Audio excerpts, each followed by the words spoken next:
Yeah. Katt, you are definitely one of the most controversial comedians in the game. Thank you. What is, like, the craziest Is he thing? more controversial than Richard Pryor? For No. this time he is, for this era. Okay, talk to me. What She would know. is the most outrageous thing you've heard about yourself, true or false, in media, whatever, that was just like, wow? Honestly. Yeah. Okay, so technically this story doesn't have anything to do with me. Okay. Because I've never been the funniest person on the planet at any point. So now, it doesn't matter if people have a different opinion, and it doesn't matter if my fans think differently. They're biased. They should think differently. Mm-hmm. But now, Dave Chappelle has always been funnier than me. And Chris Rock has always been funnier than me. I've always been aware of who was funnier than me. I've just also been aware of who wasn't. So now I know the real Bernie Mac stories, and I know that the people that made money off Bernie Mac didn't like him. They hated his guts. And that was our king. That was our real king for all of those of us who was out there doing it for $20 for 45 minutes on some almost a hoe. Well, I know what you're saying. I know Bernie Mac. I'm from Chicago. That was our real comedy king. You gave him his first job. Not how it went down, not how it ended up, because sometimes the victors rewrite history, but by the same token, God is there for us, and sometimes his best gift to us is getting us out. So right when Bernie had proven his point, and right when Bernie showed everybody who he actually was, and curtain scene.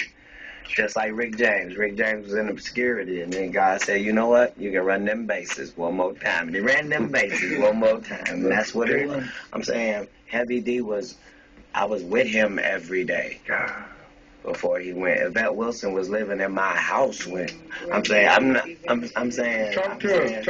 It's a different Hollywood than the Hollywood. And the reason you don't know these stories is there's no one to tell you these stories. Because you can't make me tell them. That's right.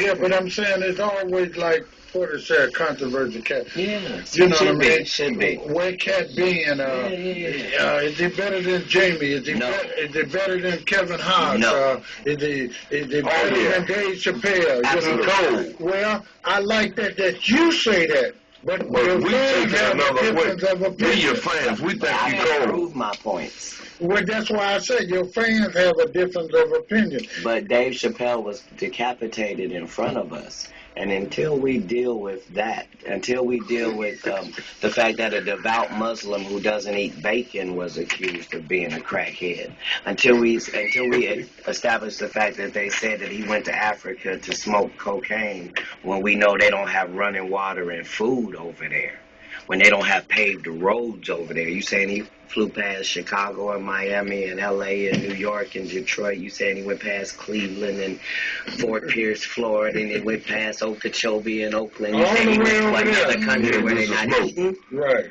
You talking about somebody who has a wife and children, 5 children, and lives on a farm, doesn't live here in Hollywood. You saying you convinced people that person was an insane crackhead, and he hasn't been on movies and TV for 8 years? Is that correct? Wow. Okay, then don't tell me about what you want to tell me about. I just watched you decapitate the king in front of me, and then act like he's supposed to catch up and be a regular comedian like everybody else. But no.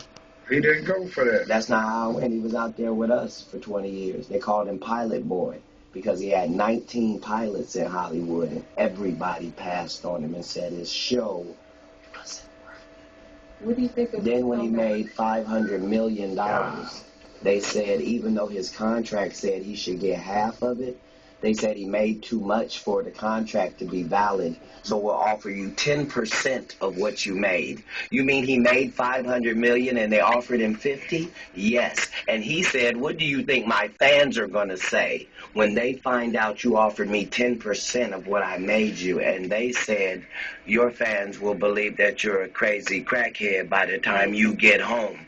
And my nigga got on the flight in L.A., and by the time he got to Ohio, it was so.